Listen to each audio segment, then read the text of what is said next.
La nuit du 7 novembre 1941, un bombardier du 138e escadron de la RAF décolle d'une piste du Suffolk en Angleterre.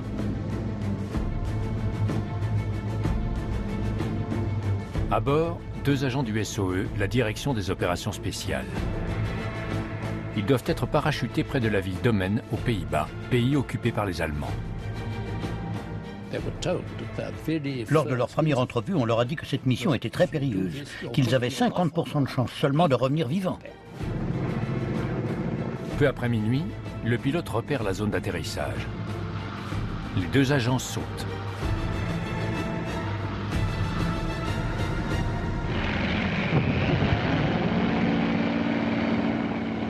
Ils ignorent qu'ils descendent droit dans un piège. Leur parachutage en territoire ennemi signe le début du chapitre le plus désastreux de l'histoire des services de renseignement britanniques.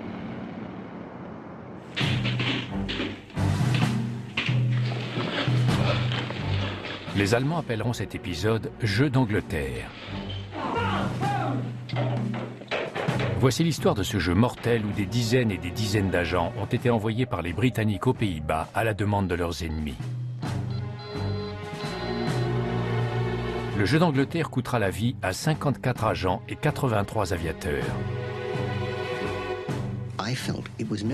La question que je me posais, ce n'était pas si des agents aux Pays-Bas œuvraient sous la contrainte, mais combien? Le jeu d'Angleterre recèle une grande énigme. Les Britanniques ont eu plusieurs occasions de mettre fin au massacre, mais ils ont omis de le faire. Quelle est la raison de cette faillite? Les Britanniques étaient-ils incompétents? Ont-ils sous-estimé la qualité du contre-espionnage allemand? Ou la raison est-elle plus sinistre encore?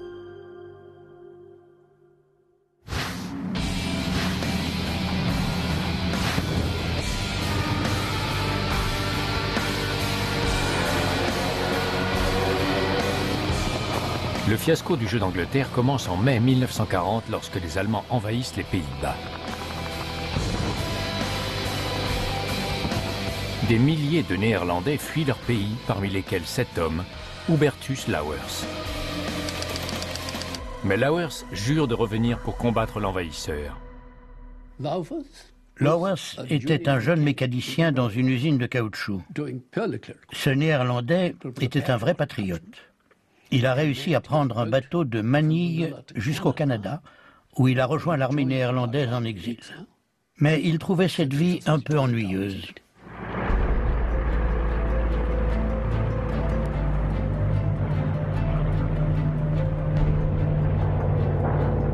Aspirant à un rôle plus actif dans la guerre, Lauwers se rend en Grande-Bretagne qui se bat seul contre Hitler.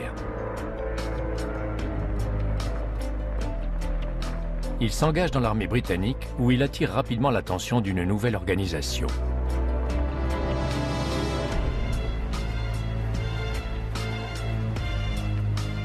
Cet immeuble de la Baker Street à Londres abrite un service de choc créé par Winston Churchill. Le SOE, la division des opérations secrètes. Sa mission consiste à recruter des agents européens pour les renvoyer dans leur pays, où ils doivent semer la pagaille dans les rangs ennemis. Harry, est-ce que les conteneurs et les paquets pour Félix 1 seront prêts demain matin? Pour Félix 1, oui, tout est prêt. Churchill ordonne au SOE de mettre l'Europe en feu.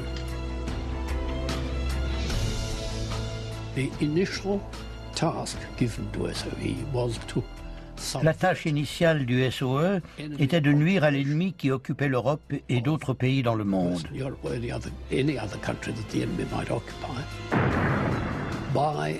Les agents devaient créer des réseaux de résistance, lancer des raids éclairs, saboter des infrastructures, attaquer des objectifs industriels majeurs et même tuer des personnages importants.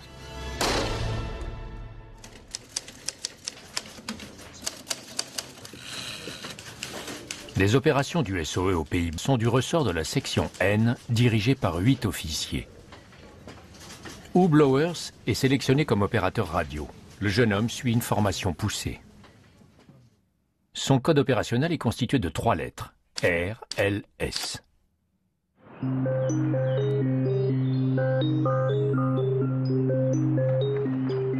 En tant qu'opérateur radio, Lauwers apprend à envoyer des messages en utilisant un codage spécifique.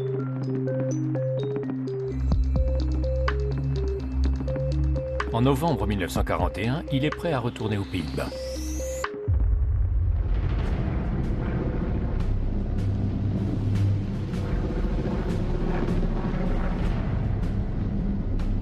Le soir du 7 novembre 1941, l'opérateur radio Huub Lauwers et le saboteur Thijs Taconis sont parachutés dans l'est des Pays-Bas.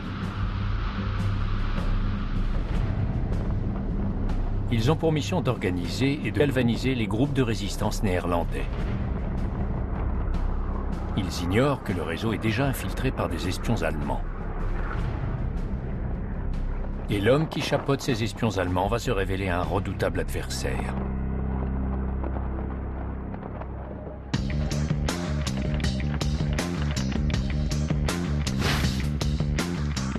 Hermann Giskeuz est major dans l'Abwehr, le service de contre-espionnage allemand basé à La Haye. Giskeuz commande une équipe d'agents dans une maison située dans un faubourg paisible. Il a aussi engagé des collaborateurs néerlandais. Son objectif est de piéger tous les agents ennemis qui s'aventurent aux Pays-Bas. Peu après leur arrivée aux Pays-Bas, Thijs Taconis et Huub Lauwers sont pris au piège. La première erreur a été commise par Taconis.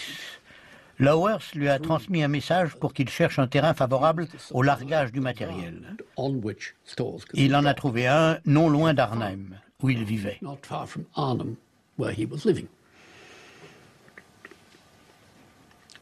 Mais il avait un problème. Il n'avait aucun véhicule pour transporter les conteneurs.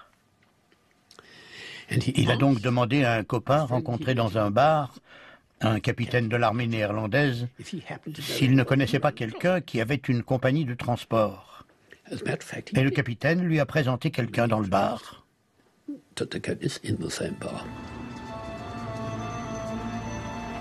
Cet homme s'appelle Matthijs Adolf Riederhof, un passeur de diamants et un ivrogne qui travaille pour Giskeuz.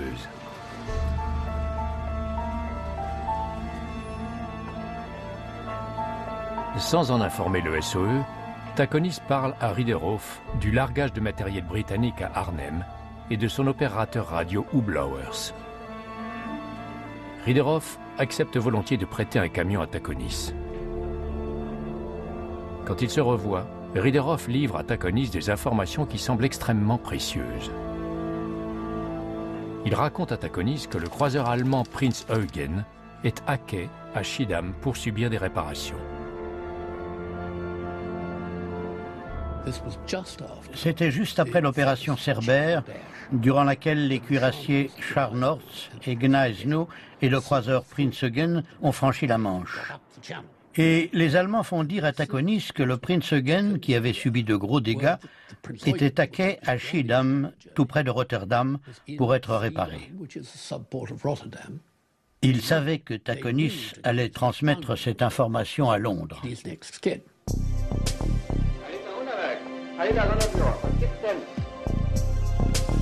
Giskeuz ordonne à ses opérateurs radio de détecter le moindre signal radio illégal. Il capte bientôt les signaux d'une radio qui opère sous les initiales RLS.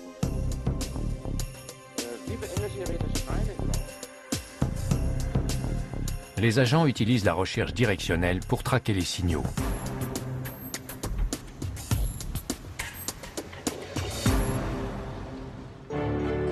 Au second étage du 678 de la Fahrenheitstraat vivent 2 résistants néerlandais, Wout et Lee Teller. C'est là que Huub Lauwers, nom de code RLS, a installé sa radio. Peu de temps après, la rue est bondée de soldats allemands.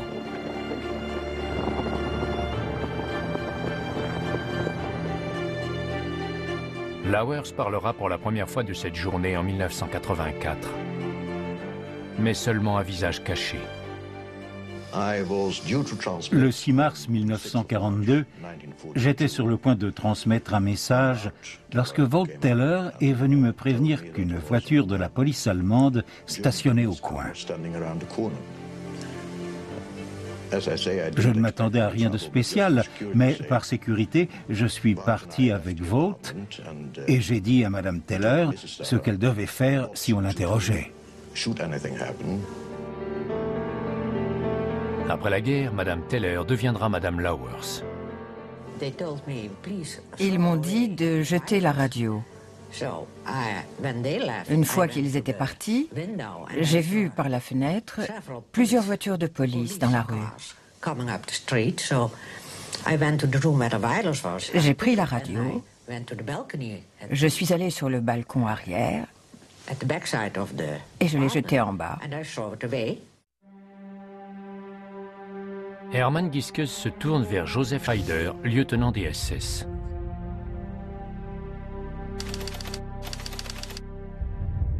Gieskes demande à Schreider de procéder aux arrestations. Un de mes hommes est arrivé en criant « Il est là, il est dans la rue ». J'ai vu Lowers et son ami passer devant nous. Il faisait glacial ce jour-là. Les deux hommes marchaient vite. Je les ai suivis avec ma voiture. Deux agents allemands sont sortis d'une autre voiture. Ils ont arrêté les deux Néerlandais et on est retourné dans leur appartement. Lowers se dit innocent, mais en vain. Lowers portait une fausse carte d'identité avec l'adresse de l'appartement. Les Allemands l'ont donc conduit dans son appartement. Mais à l'intérieur, il n'y avait plus la radio. La radio que Lise a jetée par le balcon arrière est restée accrochée dans les cordes à linge. Gieskes et ses hommes n'ont aucun mal à la récupérer. Ub Lowers a été victime d'une série de déconvenues. Et la radio était couverte de ses empreintes. Schreider fouille Lowers et trouve 3 messages codés dans ses poches. Gieskes détient l'opérateur radio, mais il ignore son système d'encodage. Il demande à Heinrich, un de ses hommes, d'interroger Ub Lowers. Ils m'ont demandé de leur révéler mon système d'encodage. Et j'ai dit que je ne le ferais pas. Heinrich a répondu que ce n'était pas nécessaire, qu'il le trouverait sans moi. J'ai répondu « Allez-y ». Gieskes met au point un plan très ingénieux. Il présume que l'un des 3 messages concerne la fausse information sur le croiseur Prinz Eugen qui serait en réparation à Schiedam. Gieskes joue son va-tout. Il demande à Heinrich de dire à Lowers qu'il a craqué son encodage et qu'il connaît le contenu d'un des messages. Soudain, Heinrich m'a dit « Tiens donc, le Prinz Eugen se trouve à Schiedam ». C'était le texte d'un de mes messages, du moins une partie. Ça a été un grand choc pour moi. Je ne comprenais pas comment il pouvait connaître cette information sans décoder le message. Lowers s'est dit, ils ont craqué mon encodage en un coup d'œil. C'est horrible. Que faire? Et il révèle alors son système d'encodage aux Allemands. Alors que la règle élémentaire dans la résistance était de tenter de ne rien dire pendant 2 jours au moins. On donnait ainsi le temps à ses camarades du réseau de fuir, de changer d'adresse et d'identité, de disparaître. La première partie du plan de Gieskes est une réussite. Il détient une radio britannique, l'opérateur néerlandais et le système d'encodage de ce dernier. Gieskes passe alors à la phase suivante. Il veut convaincre Lowers d'envoyer des messages à Londres pour solliciter davantage d'agents, et même du matériel. S'il parvient à convaincre Lowers, Gieskes réussira un coup de maître. 3 jours plus tard, Thijs Taconis, le complice de Ub Lowers, est arrêté et jeté en prison.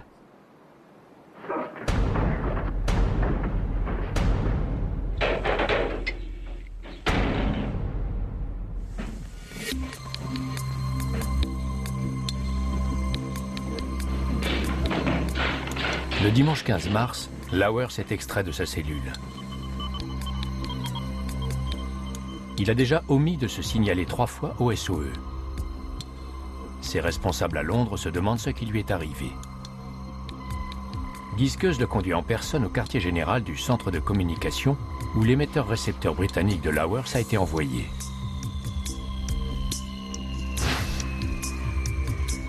Au numéro 9 de la rue Parkweg, Giskeus donne un ultimatum à Lauwers. S'il ne transmet pas de message à Londres, lui et Taconis seront tués. Il ordonne à Lauwers d'envoyer les 3 messages qui ont été trouvés sur lui. Lauwers finit par accepter. Le code d'identification RLS transmet de nouveau. Les signaux qu'il envoie sont captés par la station de cryptologie de Grandon, dans le Buckinghamshire.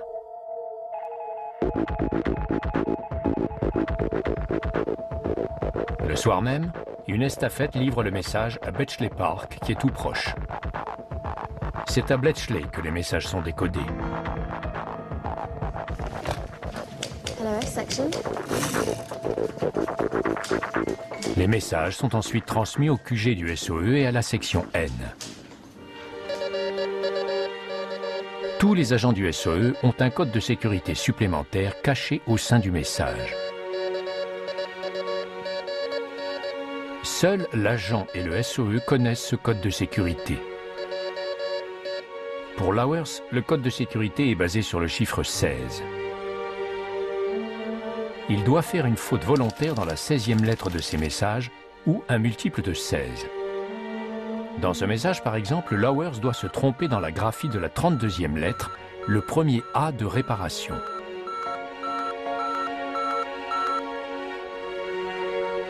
Une fois le message décodé par les services de cryptologie, les chefs du SOE vérifient si l'agent n'est pas en danger. Au cours de notre formation, on nous répétait sans cesse combien ce code de sécurité était primordial. C'était la seule façon pour eux de savoir si nous étions toujours libres ou si nous avions été arrêtés.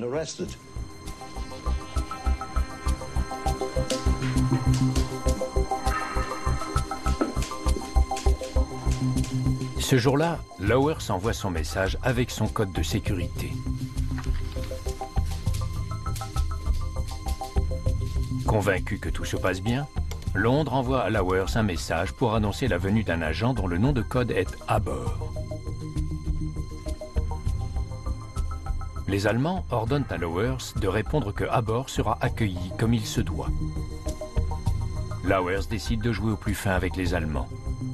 Pour les empêcher d'identifier son code de sécurité, il introduit un faux code et omet le vrai.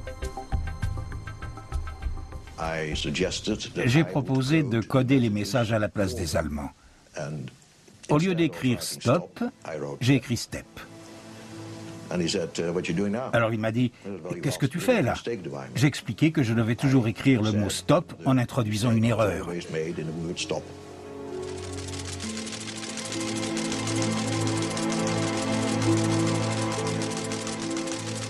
Au lieu de révéler aux Allemands le code de la 16e lettre, Lauwers leur fait croire qu'il doit faire une erreur dans le mot stop à chaque message.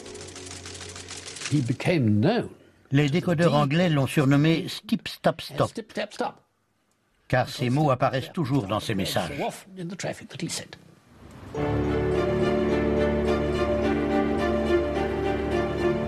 La procédure du SOE est suivie correctement.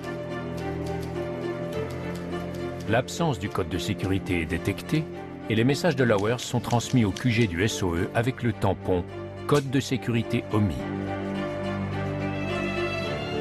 Le message indique clairement que Lauwers et sa radio ont été pris. Le message est transmis au chef de la section N, le commandant Charles Blizzard. Blizzard a travaillé pour les renseignements militaires. Il jouit d'une grande estime auprès de ses supérieurs du SOE et parle couramment le néerlandais. Ce jour-là, il doit prendre une décision cruciale. Lauwers a-t-il fait une erreur dans ses messages Ou bien a-t-il été arrêté et sa radio confisquée? Le commandant Blizzard décide qu'il s'agit d'une erreur. Il passe outre l'absence du code de sécurité. Personne n'a jamais su pourquoi.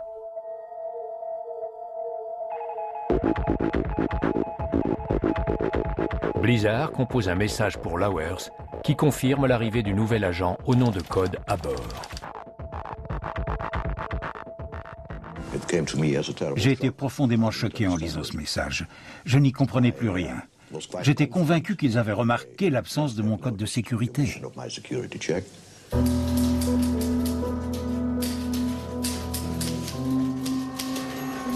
La situation est stupéfiante. Le SOE a choisi d'ignorer ses propres procédures et donc la mise en garde envoyée par Lauwers. Conséquence, le SOE permet à son agent de le tromper. Giskeuz lance le jeu d'Angleterre.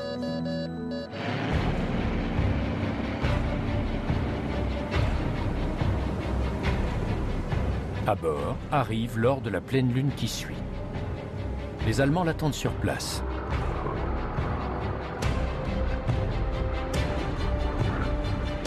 Vers minuit, ils entendent le vrombissement d'un bombardier bimoteur. Les Allemands envoient le signal. Le pilote de la RAF survole le site choisi.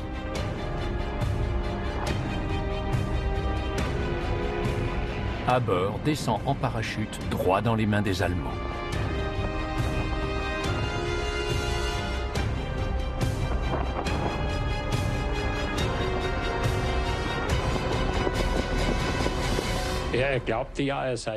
Il pensait que c'était des camarades néerlandais qui s'approchaient de lui. Il ne pensait pas une minute être accueilli par la police allemande. On a discuté ensemble. Ensuite, je lui ai dit de retirer sa combinaison. Quand il l'a descendu au niveau des genoux, on l'a arrêté car il ne pouvait pas s'enfuir. Il avait déposé son revolver sur le sol, il ne pouvait plus l'atteindre.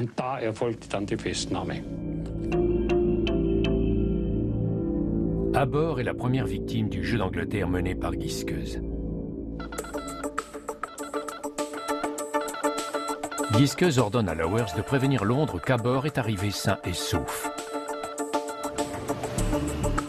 Lauwers espère que le SOE saura que ce n'est pas vrai puisqu'il omet une nouvelle fois son code de sécurité. Mais le SOE ignore de nouveau la mise en garde. Giskeuz et Schreider décident de faire peur à bord.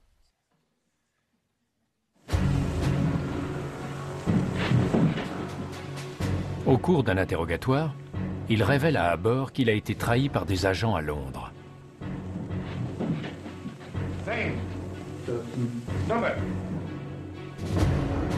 À bord, qui s'appelle Albert Bratsen, est convaincu que tout le SOE est menacé. Ils se mettent à parler. Il révèle même l'existence de l'école du SOE à Beaulieu, dans le Hampshire. Les Allemands connaissaient pour ainsi dire le papier peint des différentes salles de Beaulieu et qui du personnel portait des lunettes ou fumait la pipe ou préférait la cigarette.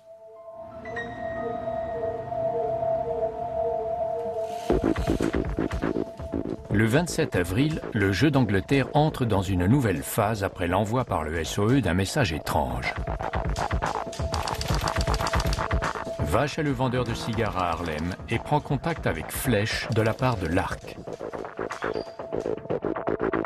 Lauwers ignore ce que ce message signifie, mais Schreider, le chef de la sécurité, sait que ce message sera utile. Il va voir Thijs Taconis dans sa cellule. Ils ont parlé pendant 1 heure. Au moment de partir, Schreider offre un cigare à Taconis. Il lui donne la boîte, mais elle est vide. Schreider demande à Taconis s'il connaît un vendeur de cigares à Harlem. Sans réfléchir, Taconis répond « Vous voulez parler de Martens ?» En 30 secondes, Schreider trouve l'adresse de Martens dans l'annuaire.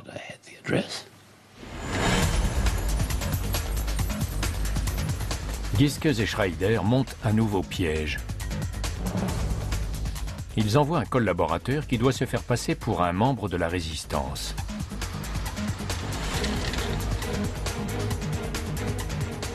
Il trouve la boutique et dit au propriétaire qu'il vient de la part de l'Ark pour entrer en contact avec Flèche.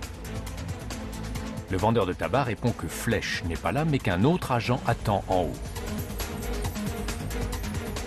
À l'étage, le collabo rencontre un agent du SOE prénommé Andringa, qui promet de le conduire à Flèche. Ils quittent ensemble Harlem pour se rendre à La Haye. Andringa conduit les agents de Schreider jusqu'à Flèche et les deux hommes du SOE sont arrêtés dans un tramway. Les agents du SOE avouent qu'ils sont en route pour rencontrer des camarades dans un hôtel. Deux autres agents du SOE sont arrêtés dans l'hôtel. Les Allemands profitent d'une nouvelle information qui les conduit à Amsterdam. Ils y arrêtent Anne Jordan et Henk Sebes. Le vendeur de cigares a permis l'arrestation de 6 agents d'un seul coup.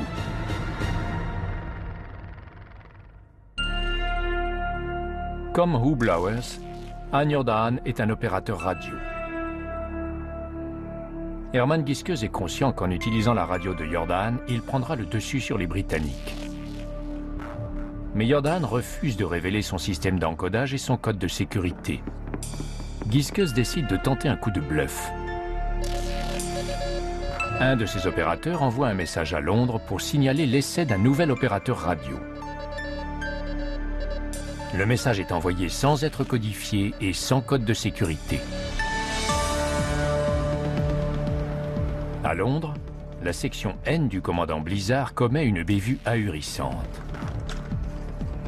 Le SOE renvoie à Jordan ce message: « Apprenez au nouvel opérateur l'usage du code de sécurité ». Jordan est ainsi forcé de révéler son code de sécurité. Les Allemands disposent d'une seconde ligne directe avec le SOE.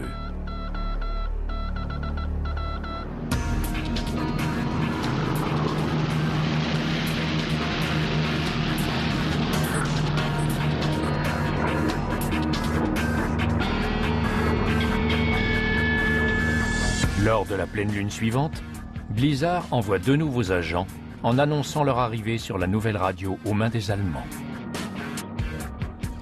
Ces agents et leur radio tombent directement entre les mains des Allemands. 2 autres agents arrivent le mois suivant et subissent le même sort. Les prisons allemandes se remplissent rapidement.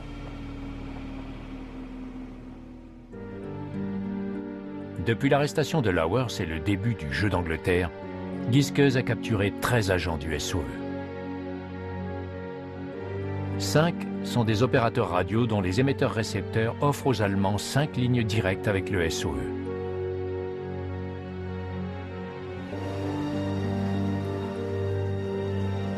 Vu du QG du SOE, l'opération aux Pays-Bas se passe à merveille. 13 agents sont en action. Les opérateurs radio se manifestent aux heures prévues.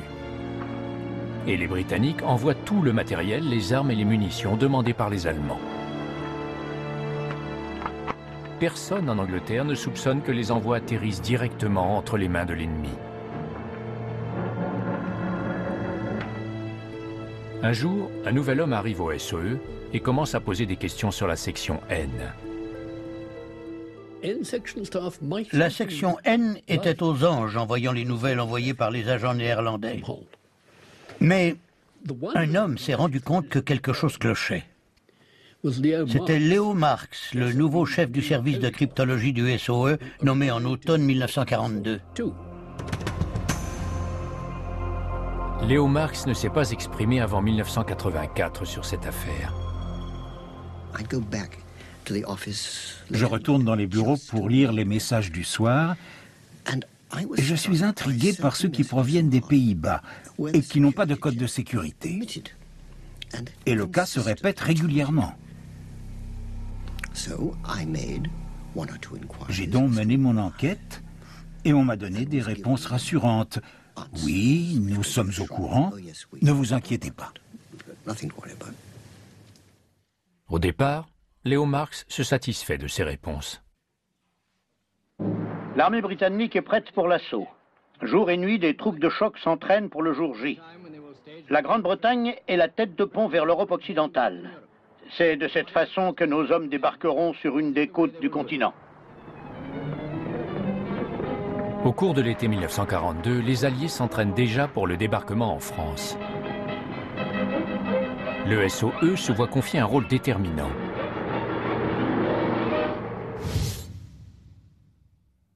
Le général Colin Gubbins, directeur des opérations du SOE, est chargé de planifier ce qu'on appelle alors le plan pour la Hollande.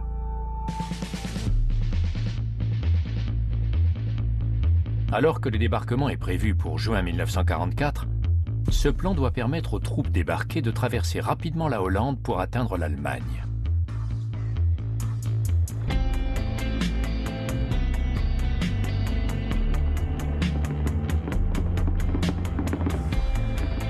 Un millier d'hommes de la résistance néerlandaise doivent être entraînés pour former une armée secrète. Le nom de code du chef de l'opération est Jurgens. Il est parachuté aux Pays-Bas avec un autre opérateur radio en juin 1942. Les hommes du major Hermann Gieskes et de Joseph Schreider les attendent. Ils sont capturés et leur mission est découverte.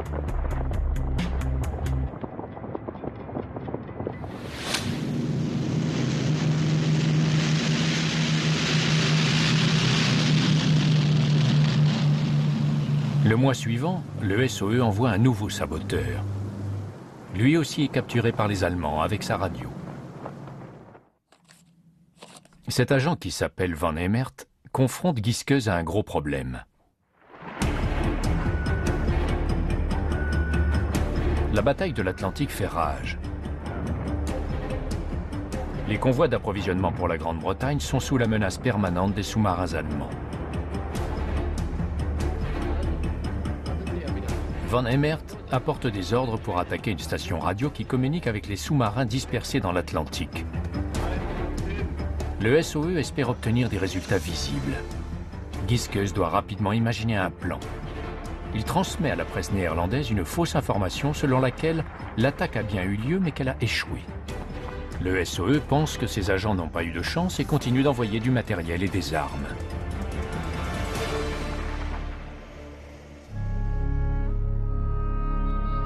Sur 90 vols de la RAF, les Allemands ont récupéré 15 tonnes d'armes. Un demi-million de florins en espèces, plus de 50 émetteurs-récepteurs, 900 mitrailleuses, 2000 pistolets et revolvers, 8000 grenades et 50 000 cartouches.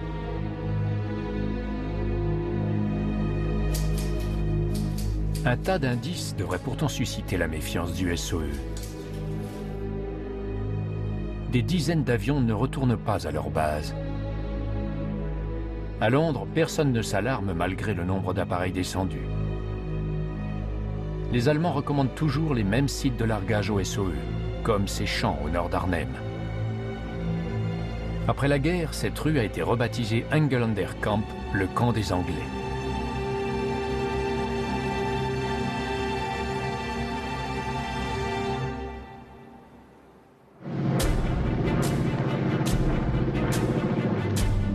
Quatre nouveaux agents sont lâchés en parachute en septembre 1942.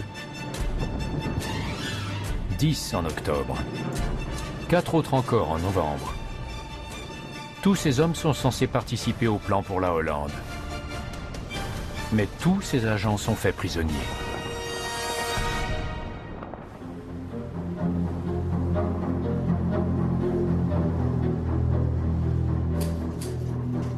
Baker Street ne se rend toujours pas compte de la réalité. Mais Leo Marx, le chef cryptographe, remarque quelque chose d'étrange. En analysant l'historique des messages envoyés par les agents néerlandais, il réalise que tous les messages sont parfaits. Or, en temps normal, les agents font parfois des erreurs. En janvier 1943, je ne me demandais plus si des agents néerlandais opéraient sous la contrainte, mais combien.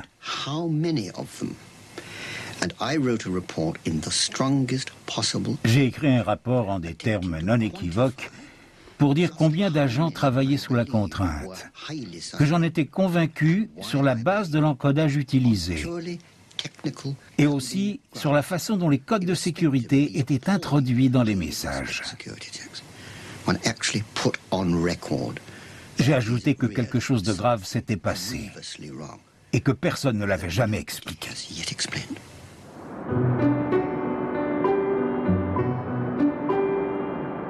Malgré l'évidence, les mises en garde de Marks sont ignorées.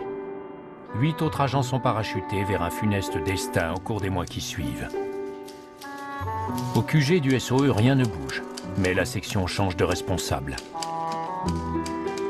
Blizzard, le chef de la section N, quitte le SOE pour un poste au ministère de la Guerre. Il est remplacé par son adjoint, Seymour Bingham. Bingham a vécu aux Pays-Bas avant la guerre. Il a travaillé au consulat britannique avant l'arrivée des Allemands. Mais Bingham ne change rien.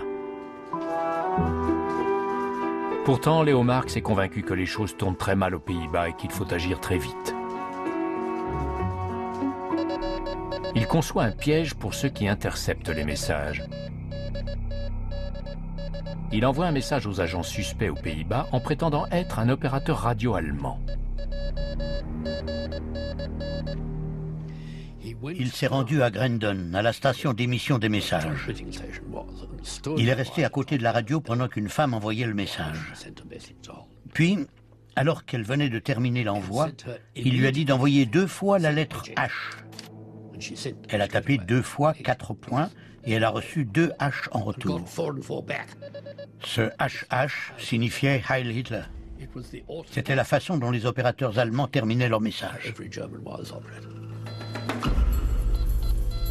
Ce n'est pas un agent du SOE qui répond. Marks détient la preuve qu'il cherchait. Suite à l'erreur de cet opérateur allemand, j'ai été à même de certifier que toute la résistance néerlandaise était entre les mains de l'ennemi. Par rapport à cet indice, j'exagérais peut-être, mais j'en étais convaincu. Et je savais que pour qu'on me croie, il fallait que je le dise avec toute la conviction possible. Leo Marks, le jeune chef de 22 ans, montre les preuves qu'il détient au général Colin Gubbins, directeur des opérations du SOE. Il a examiné les preuves très attentivement et très rapidement. Puis, il m'a donné l'ordre de n'en parler à personne dans le SOE. Il a ajouté que si jamais j'éprouvais à nouveau le besoin irrépressible de contourner ma hiérarchie directe comme je venais de le faire, il fallait impérativement que je m'adresse uniquement à lui. Il m'a dit bien joué, c'est tout. En dépit des preuves flagrantes, le général Gubbins ne fait rien. Pire encore, le SOE envoie d'autres agents aux Pays-Bas qui sont aussitôt arrêtés par les Allemands. 3 au mois de mars, 3 en avril et 3 autres en mai. Tous les 9 atterrissent en prison et leurs radios sont confisquées.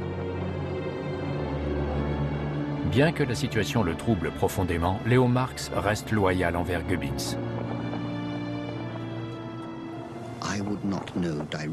Je ne sais pas quelles mesures ont été prises. Mais si vous me demandez si Gubbins a pris ce rapport au sérieux, je réponds oui. Si vous me demandez s'il a fait tout ce qu'il était humainement possible de faire, je réponds encore oui. En revanche, j'ignore pourquoi on a continué à envoyer des agents aux Pays-Bas.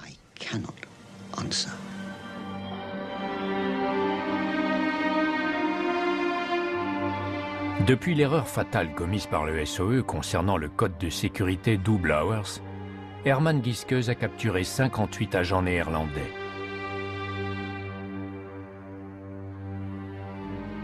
L'indice suivant qui parvient au SOE vient d'agents captifs en personne.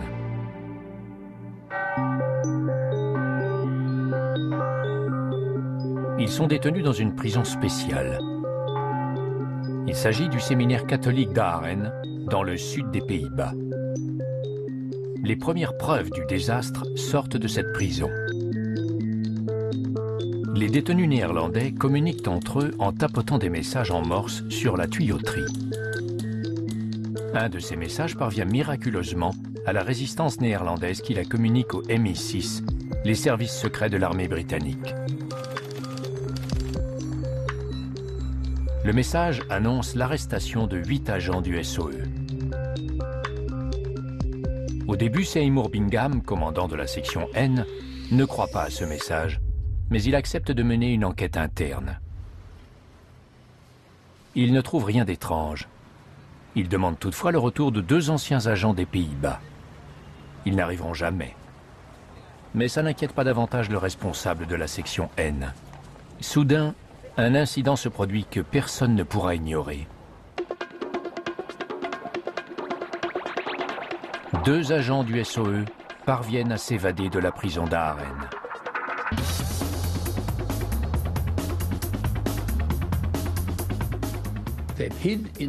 Ils se sont cachés dans les toilettes jusqu'à 2 heures du matin. Puis ils sont sortis par une fenêtre grâce à des draps de lit noués ensemble. C'était une nuit idéale pour s'évader, il pleuvait des cordes.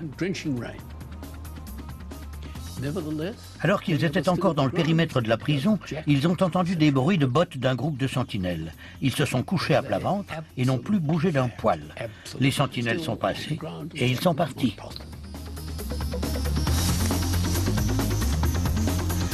Les 2 hommes prennent la fuite et échappent à la capture pendant 3 mois.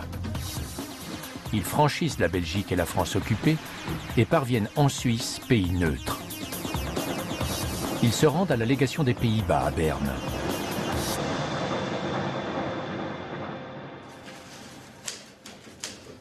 Fin novembre 1943, ils envoient un rapport complet à Londres révélant la débâcle de l'opération Jeux d'Angleterre.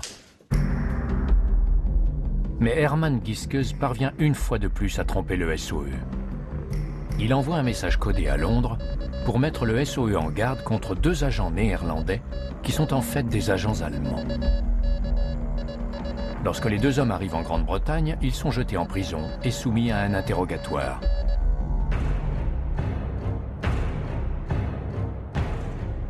Finalement, c'est la RAF qui mettra fin au massacre.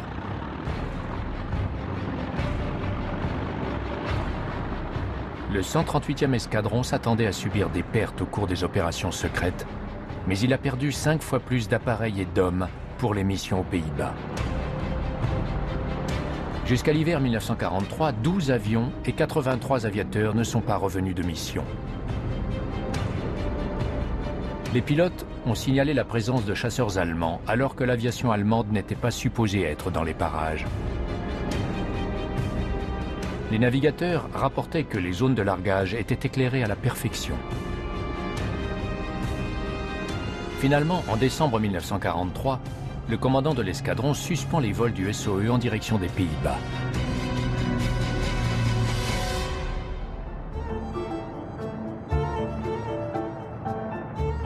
Le jeu d'Angleterre est terminé. Le SOE a subi une véritable débâcle. Des questions sont posées aux plus hautes instances du gouvernement. Certains exigent la dissolution du SOE.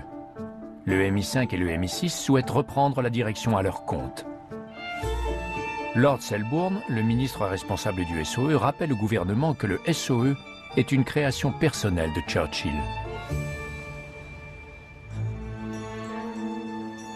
Seymour Bingham est retiré de la Baker Street et envoyé en poste en Australie. Charles Blizzard, son prédécesseur, ne semble avoir reçu aucun blâme. Or, il a envoyé 40 agents dans les geôles allemandes.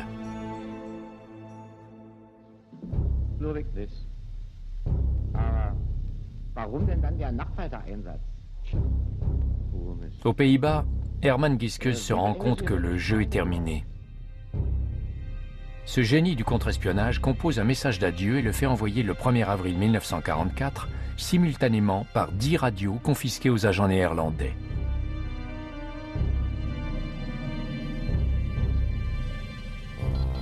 Pour Bingham et Successor Limited, vous essayez de faire des affaires aux Pays-Bas sans notre aide. Nous trouvons cela injuste en considérant notre longue et remarquable coopération en tant que votre agent unique. Peu importe si jamais vous venez nous rendre visite sur le continent, soyez assurés que vous serez accueillis avec la même attention que tous ceux que vous nous avez envoyés auparavant. Salut.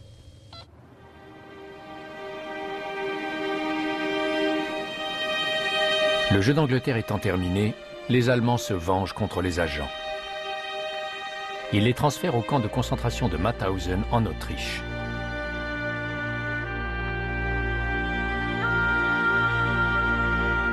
Sur place, ils sont soumis aux travaux forcés dans une carrière de granit. La moitié succombe à des marches forcées lors desquelles ils doivent porter un bloc de granit sur le dos.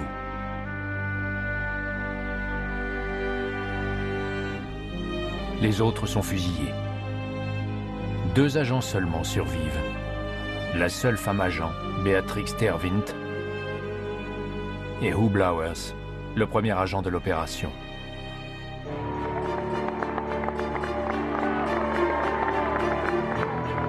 Après la guerre, le Parlement néerlandais lance une enquête approfondie. Comment autant de patriotes néerlandais ont-ils pu mourir?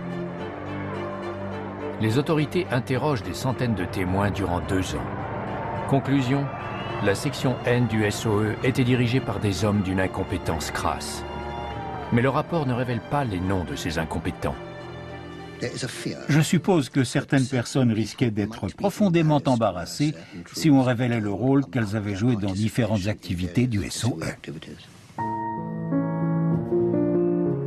Certains estiment que le SOE n'est pas entièrement responsable, car il a fait face à un adversaire redoutable et que le contre-espionnage est toujours très risqué. La mort de tous ces agents est imputable à un travail de police habile de la part des Allemands et à un manque d'imagination du côté britannique. Mais il faut rappeler que lorsque des agents étaient recrutés, avant même d'être vérifiés par le MI5, on les mettait en garde qu'ils risquaient leur vie, qu'il y avait 50% d'entre eux qui laisseraient leur peau. Et c'est exactement ce qui s'est passé aux Pays-Bas. 50% des agents ont trouvé la mort.